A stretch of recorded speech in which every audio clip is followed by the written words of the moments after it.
On va aller faire le plein de la supercar Chevrolet. Non, je rigole, on va aller faire le plein de la voiture. Et après, sur le trajet, je vous explique un peu le problème de la moto. Un peu la merde, j'ai envie de vous dire. Mais je vais vous expliquer tout ça. J'espère que vous allez comprendre en tout cas. Que vous allez être réceptif à ce que je vais vous dire.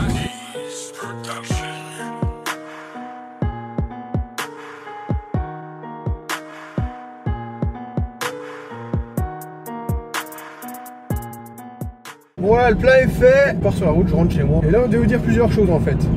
Déjà, pourquoi tu fais ça en voiture et t'as tes lunettes de soleil? Ouais, parce que toi, vous voyez peut-être pas forcément, en fait, il fait beau. Mais en fait, il fait beau, mais il fait super froid. Donc, c'est de la merde. Bienvenue à Dijon. Donc voilà, ceux qui vont sur Snapchat, vous savez de quoi je vais vous parler, je pense. Tout simplement parce qu'en fait, je suis tombé en panne avec la moto. En fait, j'ai niqué ma boîte de vitesse. Donc ça me fait chier, clairement. Ceux qui vont pas sur Snap, sinon ajoutez-moi. Donc en fait, ce qui s'est passé, c'est que en fait, un après-midi, je voulais rouler. Je prends la moto et tout. La moto démarre, nickel, tout ça. Et du coup, j'arrête, je redémarre. Et là, pour passer la vitesse, ça bloque. Enfin, le kick, enfin pas le kick, le sélecteur était super dur, donc vitesse coincée et tout. Mais les vitesses passent. Donc voilà, j'ai réussi à passer même. J'avance, je dis c'est bon, je vais essayer. Deuxième paille, donc du coup c'est tout. Après je me suis arrêté, j'ai regardé. Elle me dit c'est bon Clément, n'insiste pas, la boîte est brillée, je vais pas la briller plus. Donc du coup, bah, après forcément j'appelle le pote savoir s'il serait de quoi ça peut venir un peu. Et du coup, bah, pour un pote ça mènerait des fourchettes qui ont sauté. Et ce que j'ai fait, je me suis dit, vu que vous le savez, j'ai projet de revendre la moto. Et j'avais mon ancien moteur. Sachant que l'ancien moteur est quasiment neuf, mais c'est pareil, la boîte était morte, elle était montée, démontée, le moteur, enfin voilà, je m'entraînais dessus, je faisais le con avec. Je vais appeler un mécano et je lui dis, bah au pire, est-ce que vous pouvez regarder ce moteur là pour le refaire en fait à l'escalade. Donc je lui explique le problème, ma chaîne dit, ouais, il n'y a pas de problème, tu peux nous l'emmener. Donc je vous parle de ça il y a 3 semaines en arrière. 3 semaines en arrière, donc du coup j'emmène le moteur.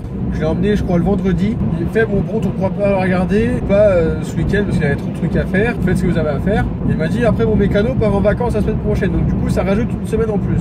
Une semaine sans nouvelles. Il m'a dit bon, on te rappellera. Donc du coup d'ici 2 semaines. 17 février, je crois le mardi, il m'appelle pour me dire que du coup bah, le mécano avait ouvert le moteur. Enfin ouvert, un grand mot parce qu'en fait il avait juste ouvert le côté embrayage. Et il a regardé, il n'y avait rien à ce niveau-là. Et il m'a dit, je peux démonter plus. En fait, du coup, c'est la boîte elle-même qui est touchée. Et il m'a dit, tu fais ce que tu veux. Mais je te le dis honnêtement, il m'a dit, voilà, je peux faire plus mon feu de commerce, mais enfin, peut-être pas non plus. Mais il m'a dit qu'en gros, ça a touché la boîte, c'est réparable. Mais pour une somme, en fait, tu rajoutes peut-être 40 balles, t'as un moteur neuf. Oh, pour plus de 400 € de réparation. Et du coup, je me suis dit, ah, c'est bien, enfin, je vais pas faire réparer ça alors que je peux avoir un moteur neuf. Sauf que le truc en plus, là, vous êtes en train de vous dire, en fait, tu vas racheter un moteur neuf. Le truc, c'est que non. Parce que clairement, comme vous le savez, je vais passer le permis moto. Là, j'ai commencé à acheter mes équipements, tout ça. Je vais aller m'inscrire semaine prochaine, je pense, ou dans 2 semaines. Ça va se faire très vite. Et du coup, je suis encore en pleine réflexion, savoir ce que je fais. Parce que clairement, ça me fait chier de rajouter 400 balles dans un moteur. Même d'occasion, prendre un bon moteur à 400 balles et revendre la moto. Sachant que je vais racheter 400 balles de moteur, faire 2 sorties avec le moteur et revendre la moto 200 € de plus que si je vendais la partie cycle avec un moteur à refaire. Du coup, je suis en train de réfléchir, mais je pense que je vais pas me faire chier, clairement, je vais pas vous le cacher.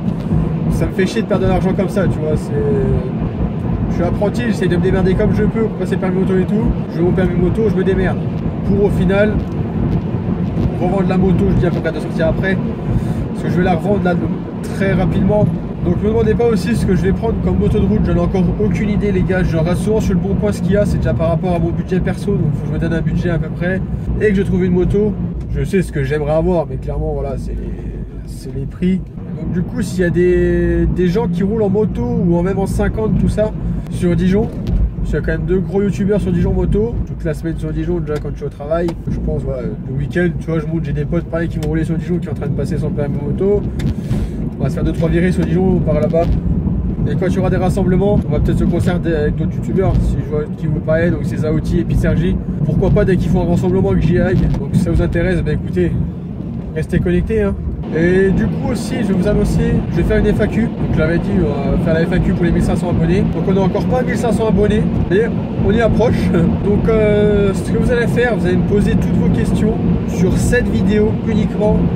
Que vous allez faire en bas de cette vidéo, je prendrai les commentaires uniquement de cette vidéo. Vous allez marquer genre hashtag FAQ. Vous mettez hashtag FAQ, vous me posez votre question. Voilà. Rien d'urgent les gars. Si vous voyez qu'il y a des questions qui ont été posées avant plusieurs fois, ne me la reposez pas. Je ne vais pas répondre 15 fois la même question. Et le but d'une FAQ, c'est d'avoir plus de questions, mais sans avoir 15 fois la même. Vous avez jusqu'à temps qu'on soit 1500 abonnés sur la chaîne. Sachez que du coup, vu que j'ai passé le permis moto, j'ai sûrement changé le nom de la chaîne, des choses comme ça. S'il y a des questions qui viennent par rapport à ça, posez-les, j'y répondrai, il n'y a aucun problème. Donc voilà, j'espère qu'en fait cette vidéo, ça vous plaît. Ça vous plaira, ça change un peu. Je suis désolé, du coup je roule pas, ça me fait chier parce qu'il fait beau. Continuez à vous abonner, ça me fait super plaisir. Si la vidéo vous a plu, tu lâches un like. Hein. Puis voilà, moi sur ce, je vous dis à la prochaine. Je tiens tous au courant sur Snap de l'avancée de l'équipement moto. Tout ça, vous êtes au courant. Je compte sur vous pour les questions. Allez, ciao!